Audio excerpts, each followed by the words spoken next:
श्रीकृष्णाय नमः। ध्यानश्लोकम्। अगजानन पद्मार्कं गजाननमहर्निशम् अनेकदन्तं भक्तानां एकदन्तम् उपास्महे। गुरवे सर्वलोकानां भिषजे भवरोगिणां निधये सर्वविद्यानां श्रीदक्षिणामूर्तये नमः। ज्ञानानन्दमयं देवं निर्मलस्फटिकाकृतिम् आधारं सर्वविद्यानां हयग्रीवम् उपास्महे। श्रीहयग्रीवमूर्तये नमः। सरस्वती नमस्तुभ्यं वरदे कामरूपिणी विद्यारम्भं करिष्यामि सिद्धिर्भवतु मे सदा। श्रीमहासरस्वत्यै नमः।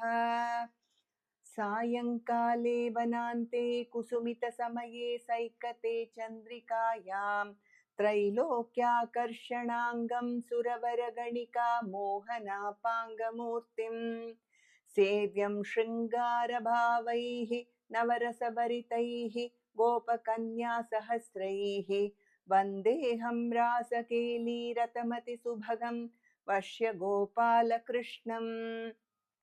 आनीलश्लक्षणकेशज्वलितमकरसत्कुण्डलं मन्दहासं स्यान्दार्द्रं कौस्तुभश्रीपरिगतवनमालोरुहाराभिरामं श्रीवत्साङ्कं सुबाहुं मृदुलसुदुदरं काञ्चनच्छायचेलं चारुस्निग्धोरुम् अम्भोरुहललितपदं भावयेयं भवन्तम्।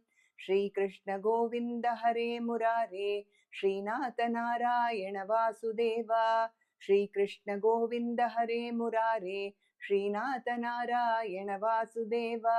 श्रीकृष्ण गोविन्द हरे मुरारे श्रीनाथ नारायण वासुदेव। सर्वत्र गोविन्द नाम संकीर्तनं गोविन्द गोविन्द। मोक्षाब्धिसारमय भागवताख्यदग्नो नारायणीय नवनीतमहो गृहीत्वा मायामयौघपरितप्तजनाय योगात् नारायण अवनिसुराय नमोऽस्तु तस्मै।